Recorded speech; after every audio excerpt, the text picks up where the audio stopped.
white and blue, like the flag of Bavaria. Would be a football song, probably.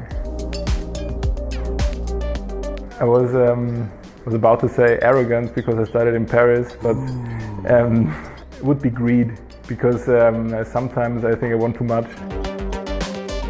And I definitely the snooze button.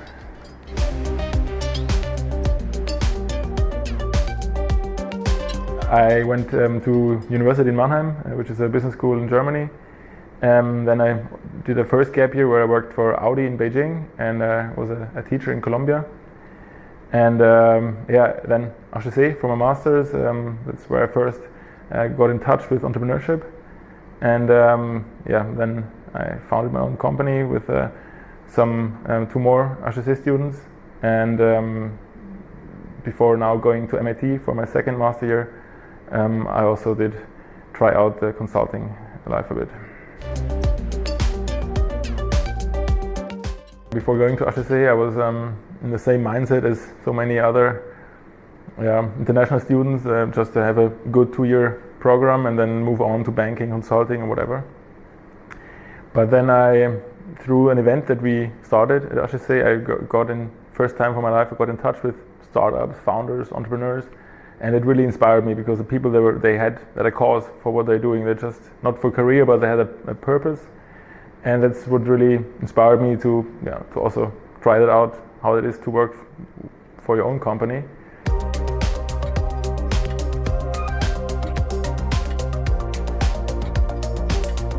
So basically in the world there's two types of coffee, Arabica and Robusta. These are two types of beans. Arabica is very mild, Robusta is very bitter, but also very rich in caffeine.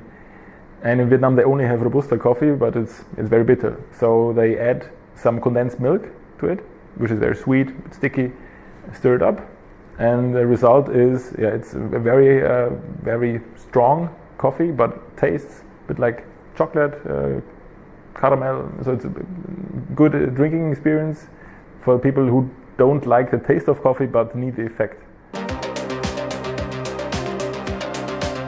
Now in summer I really enjoy the open air clubs.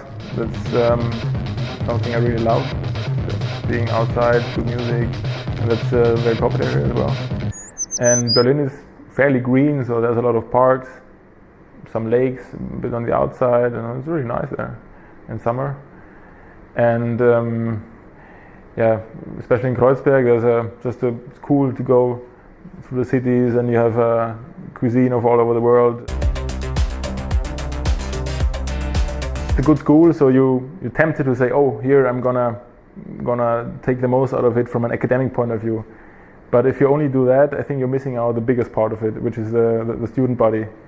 And for me, now 1 year after my time at HEC, and I think going in the future even more so, is the biggest asset is the people that I met, the stories that we share, the foundation that we built at HEC, and this is really a very important thing, to just meet diverse set of people, share stories, and then build on that in the future.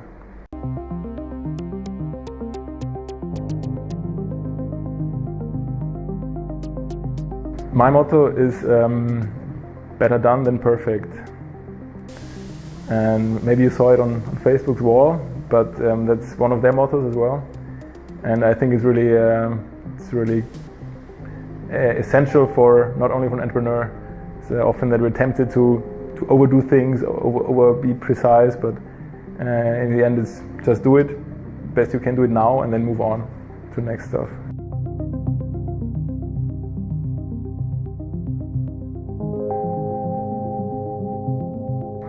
Great.